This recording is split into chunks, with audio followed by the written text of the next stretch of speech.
ಸುಮಾರು 7 ಲಕ್ಷ ರೂಪಾಯಿ ವೆಚ್ಚದಲ್ಲಿ ಪಂಚಾಯತ್ ವತಿಯಿಂದ ಬಂದ್ಯೋಡ್ ಸಾರ್ವಜನಿಕ ಸ್ಥಳದಲ್ಲಿ ನಿರ್ಮಿಸಲಾದ ಈ ಟಾಯ್ಲೆಟ್ನಲ್ಲಿ ಭಾರೀ ಅವ್ಯವಹಾರ ನಡೆದಿದೆ ಅಂತ ಡಿವೈಎಫ್ಐ ಬಂದ್ಯೋಡ್ ವಿಲೇಜ್ ಸಮಿತಿ ಆರೋಪಿಸಿದೆ.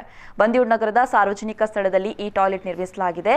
ನಿರ್ಮಾಣದಲ್ಲಿ ಭಾರೀ ಅವ್ಯವಹಾರ ಕಂಡು ಬಂದಿರುವ ಹಿನ್ನೆಲೆಯಲ್ಲಿ ಡಿವೈಎಫ್ಐ ಬಂದ್ಯೋಡ್ ವಿಲೇಜ್ ಪದಾಧಿಕಾರಿಗಳು ಈ ವಿಷಯವನ್ನ ವಿಲೇಜೆನ್ಸ್ ಅಧಿಕಾರಿಗಳ ಗಮನಕ್ಕೆ ತಂದು ದೂರನ್ನ ನೀಡಿದ್ರು. ಮಾತ್ರವಲ್ಲದೆ ಇದೀಗ ಟಾಯ್ಲೆಟ್ ನಿರ್ಮಿಸಲಾಗಿರುವ ಸ್ಥಳದ ಪಕ್ಕದಲ್ಲೇ ಇರುವ ಕುಡಿಯುವ ನೀರಿಗಾಗಿ ಉಪಯೋಗಿಸುವ ಬಾವಿಯನ್ನೇ ಟಾಯ್ಲೆಟ್ಗೆ ನೀರು ತೆಗೆಯಲು ಪೈಪ್ ಹಾಕಿರುವುದಾಗಿ ದೂರಲಾಗಿದೆ. ಈ ಹಿನ್ನೆಲೆಯಲ್ಲಿ ಗ್ರಾಮಸ್ಥರು ರೋಗ ಪೀಡಿತರಾಗುವ ಸಾಧ್ಯತೆ ಇದೆ ಅಂತ ಡಿವೈಎಫ್ಐ ಎಚ್ಚರಿಸಿದೆ. ಇಂತಹ ಯೋಜನೆಗೆ ಸಾಥ್ ನೀಡದ ಪಂಚಾಯತ್ ಕಾರ್ಯದರ್ಶಿಯ ಮೇಲೆ ಇತ್ತೀಚೆಗೆ ಆಡಳಿತ ಪಕ್ಷದ ಸದಸ್ಯನೊಬ್ಬ ಹಲ್ಲೆ ಕೂಡ ಗೈದಿದ್ದಾನೆ. ಈ ಬಗ್ಗೆ ಠಾಣೆಯಲ್ಲೂ ಕೇಸ್ ದಾಖಲಾಗಿರುವುದಾಗಿ ಡಿವೈಎಫ್ಐ ವಿಲೇಜ್ ಅಧ್ಯಕ್ಷ ಶಿಹಾಬ್ ಹೇಳಿದರು. അത് മംഗൽപാടി പഞ്ചായത്തിന് 7 ലക്ഷം രൂപ പാസ്സാക്കിയിട്ടാണ് അത് നിർമ്മാണം ചെയ്തിട്ടുള്ളത്.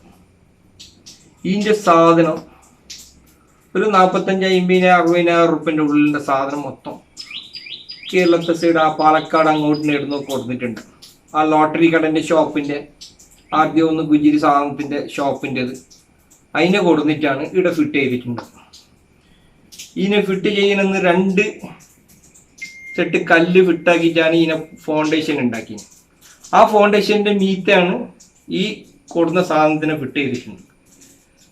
അതല്ലാതെ ഇതിന് ഒരു ഉച്ചക്ക് 12 മണിക്ക് വെള്ളിയാഴ്ച 1 മണിക്കൂറിൻ്റെ ഉള്ളിൽ പെയിൻറ്റ് കൊടുത്തിട്ട് തീർത്തുന്നു. നമുക്ക് 5,000 റുപ്യ എന്തോ ശമ്പളം കൊടുത്തിട്ട് 1 മണിക്കൂറിൻ്റെ ഉള്ളിൽ ആൾക്കാർ പള്ളിക്ക് പോകുന്ന സമയത്ത് ആൾക്കാർക്ക് എന്ത് കാണലല്ലേ, അപ്പോൾ ആ സമയം നോക്കിയിട്ടാണ് ഇവർക്ക് പെയിൻറ്റിങ് ചെയ്തിട്ടുള്ളത്.